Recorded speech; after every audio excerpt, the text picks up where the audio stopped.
Hello, hi, നമസ്തേ, നമസ്കാരം.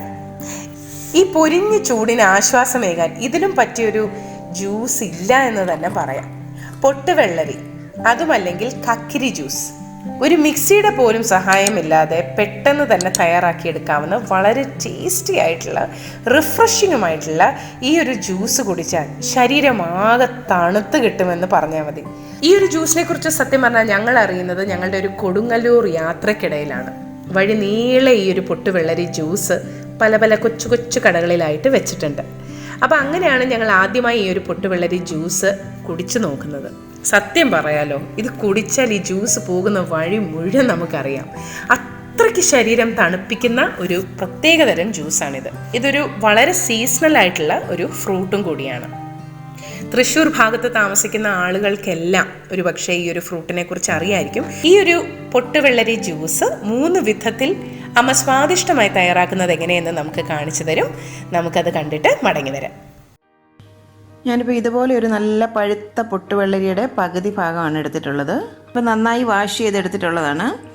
ഇതിപ്പോൾ ഞാൻ മിനിഞ്ഞാന്ന് മേടിച്ചതാണ് കേട്ടോ. അപ്പം ഒരുമാതിരി നല്ല വിളഞ്ഞതായിരുന്നു. അപ്പോൾ ഒരു ദിവസം കൊണ്ട് തന്നെ അത് നല്ലവണ്ണം പഴുത്ത് കിട്ടി. അപ്പോൾ പുറത്ത് തന്നെ വെക്കണം, ഫ്രിഡ്ജിൽ വെക്കരുത്. ഫ്രിഡ്ജിൽ വെച്ച് കഴിഞ്ഞാൽ അത് പഴുത്ത് കിട്ടത്തില്ല. നന്നായിട്ട് പഴുത്തിട്ടുണ്ട്, കണ്ടില്ലേ നല്ലവണ്ണം പഴുത്ത് കഴിയുമ്പോൾ അതിൻ്റെ പുറമൊക്കെ ഇതുപോലെ ഇങ്ങനെ പൊട്ടി വരും. അതുകൊണ്ട് തന്നെയാണ് ഇതിന് പൊട്ടുവെള്ളരി എന്ന് പേരിട്ടിരിക്കുന്നത്. ഇത് കണ്ടില്ലേ, ഞാൻ മേടിച്ചപ്പോൾ ഇതുപോലെ ഇതിൻ്റെ പുറമൊന്നും വിണ്ട് കീറിയിട്ടില്ല. നല്ലവണ്ണം പഴുത്ത് കഴിഞ്ഞപ്പം തന്നെത്താനെ അതിൻ്റെ പുറമൊക്കെ പൊട്ടി വിണ്ട് കീറിയിട്ടുണ്ട്. നല്ലവണ്ണം പഴുത്തതിന് ശേഷം വേണം ഇത് ജ്യൂസിന് ഉപയോഗിക്കാനായിട്ട്.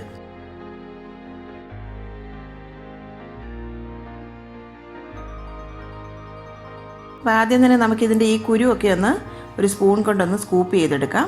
അപ്പോൾ അതിലുള്ള ജ്യൂസും കൂടെ നമുക്ക് ഒന്ന് മിക്സിയിൽ അടിച്ചെടുക്കാം. അപ്പോൾ നല്ലവണ്ണം ജ്യൂസ് ഈ ഒരു കുരുവിനോട് ചേർന്നും കാണും. അപ്പോൾ അത് നമുക്ക് കളയേണ്ട ആവശ്യമില്ലല്ലോ. അപ്പോൾ ഇതുപോലെ ഇങ്ങനെ സ്കൂപ്പ് ചെയ്തെടുക്കാം. ഇതിനി ഒരു മിക്സിയുടെ ജാറിലേക്ക് ഇട്ടിട്ട് ഒന്നങ്ങ് അടിച്ചെടുക്കാം. കുരു ഒന്നും കൂടുതൽ അരഞ്ഞു പോകാതെ പെട്ടെന്ന് തന്നെ ഒന്ന് അടിച്ചെടുക്കണം. അപ്പോൾ അതിലെ ജ്യൂസ് ഇതുപോലെ അങ്ങ് മാറിക്കിട്ടും. ഇനി ഒരു സീവറിൽ കൂടി ആ ഒരു ജ്യൂസ് ഒന്ന് അരിച്ച് ആ കുരുവൊക്കെ ഒന്ന് മാറ്റി അതങ്ങ് മാറ്റി വെക്കാം.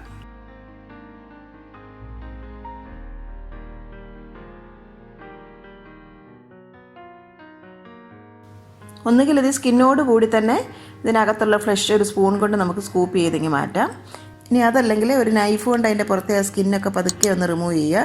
അല്ലെങ്കിൽ കൈ കൊണ്ട് പതുക്കെ അങ്ങ് പൊളിച്ച് മാറ്റുക. അതിനുശേഷം ആ ഫ്ലഷൊക്കെ നല്ലവണ്ണം ഒരു തവി കൊണ്ടൊന്ന് നമുക്ക് ഉടച്ചെടുക്കാവുന്നതേ ഉള്ളൂ.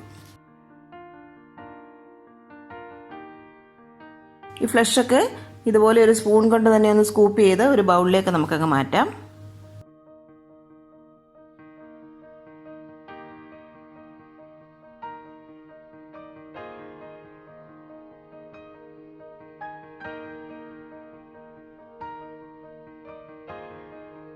കണ്ടില്ലേ, ഇതിൻ്റെ ഫ്ലഷൊക്കെ നല്ല പഞ്ഞി പോലെ ഇരിക്കുന്നത്. തവി കൊണ്ട് ജസ്റ്റ് ഒന്ന് മാഷ് ചെയ്ത് കൊടുത്താൽ മതി. നല്ലവണ്ണം അങ്ങ് ഉടഞ്ഞ് കിട്ടും.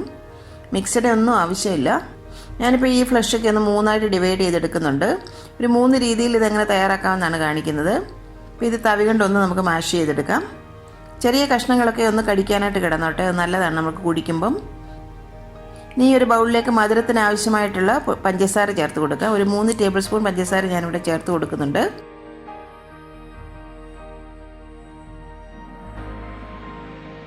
ഒരു നുള്ള് ഉപ്പും കൂടെ ചേർത്ത് കൊടുക്കാം. നന്നായിട്ടങ്ങ് മിക്സാക്കി എടുക്കാം. ഇതിപ്പോൾ ഈ ഒരു വെള്ളരി നമ്മൾ ഫ്രിഡ്ജിനകത്ത് ഞാൻ ഓവർനൈറ്റ് വെച്ച് നല്ലവണ്ണം തണുപ്പിച്ചെടുത്തിട്ടുള്ളതാണ് കേട്ടോ. അപ്പോൾ ഈ ജ്യൂസിൽ ഞാൻ പ്രത്യേകം ഐസ് ക്യൂബ്സ് ഒന്നും ചേർക്കുന്നില്ല. അല്ലാതെ തന്നെ നല്ലൊരു തണുപ്പുണ്ട് ഇതിന്. പഞ്ചസാരയൊക്കെ ചേർക്കുമ്പം ആ ജ്യൂസ് ഒന്നും കൂടി അങ്ങ് ലൂസായി വരും. വെള്ളം ഒന്നും ഒട്ടും ചേർക്കേണ്ട ആവശ്യമില്ല. കണ്ടില്ലേ, അപ്പോൾ ഇത് നമ്മൾ പ്ലെയിനായിട്ട് എടുക്കുന്ന ജസ്റ്റ് അത് പഞ്ചസാര മാത്രം ചേർത്തിട്ട്. അപ്പോൾ നമുക്കിതങ്ങ് മാറ്റി വെക്കാം. ഈ ഒരു ബൗളിൽ നമുക്കൊന്ന് മാഷ് ചെയ്തെടുക്കാം.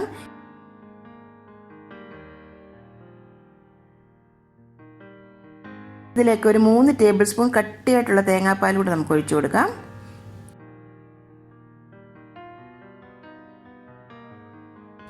മധുരത്തിന് ആവശ്യമായിട്ടുള്ള നല്ല വെള്ള ശർക്കര ചീകിയത് അതും ഒരു 4 ടേബിൾ സ്പൂൺ ഇതിലേക്ക് ചേർത്ത് കൊടുക്കുന്നുണ്ട്. ശർക്കര ചേർത്ത ഒരു ജ്യൂസാണ് എനിക്ക് കൂടുതൽ ടേസ്റ്റി ആയിട്ട് തോന്നിയത് കേട്ടോ, പഞ്ചസാരയെക്കാട്ടിൽ. നന്നായിട്ട് മിക്സാക്കി എടുക്കാം. ഒരു നുള്ള് ഉപ്പും കൂടി ചേർത്ത് കൊടുക്കാം. ഉപ്പ് കൂടി പോകരുത്. ഒരു 1/4 ടീസ്പൂൺ ഏലക്കാപ്പൊടിയും കൂടി ചേർത്ത് കൊടുക്കുക, ഒരു ഫ്ലേവറിങ്ങിന് വേണ്ടിയിട്ട്.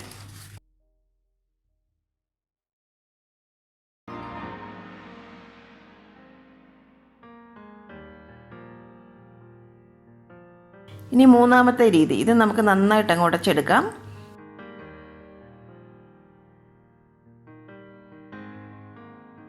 കണ്ടില്ലേ, നല്ല പഴുത്ത വെള്ളരിയാകുമ്പോൾ നല്ല പഞ്ഞി പോലെയാണ് ഇതിൻ്റെ ഫ്ലഷ് ഇരിക്കുന്നത്.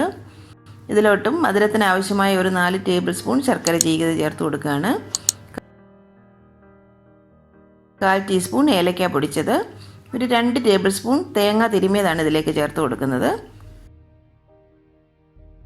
നന്നായിട്ടങ്ങ് മിക്സാക്കി എടുക്കാം. ഇതിലേക്ക് ഒട്ടും വെള്ളം ചേർക്കുന്നില്ല കേട്ടോ. നമ്മൾ ആ കുരുവിൻ്റെ ഒരു ജ്യൂസ് നമ്മൾ മാറ്റി വെച്ചിട്ടുണ്ടല്ലോ അരിച്ച്, അതും കൂടി ചേർക്കുമ്പം കറക്റ്റായിട്ട് നമുക്ക് കുടിക്കാനൊരു പരുവത്തിൽ ആയി കിട്ടും.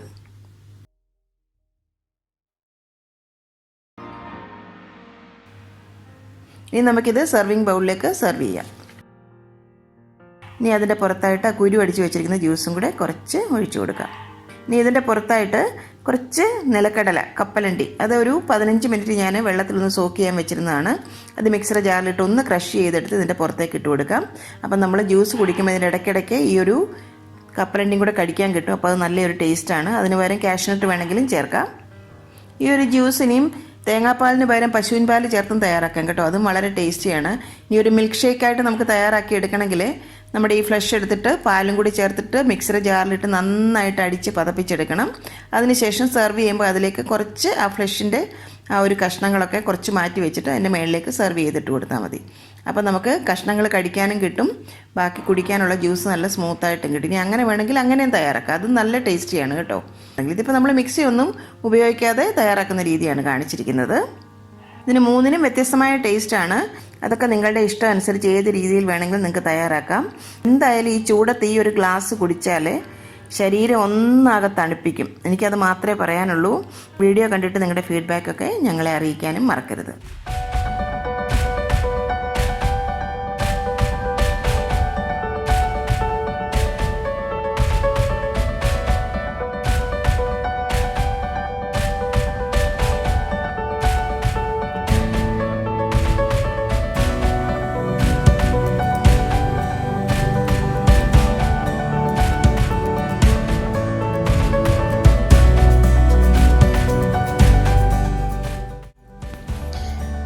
എൻ്റെ അമ്മയുടെ ഇന്നത്തെ ഈ റെസിപ്പി നിങ്ങൾക്ക് ഇഷ്ടമായെങ്കിൽ ഈ വീഡിയോ നിങ്ങൾ തീർച്ചയായും ലൈക്ക് ചെയ്ത് ഷെയർ ചെയ്ത് ഞങ്ങളെ സപ്പോർട്ട് ചെയ്യണം.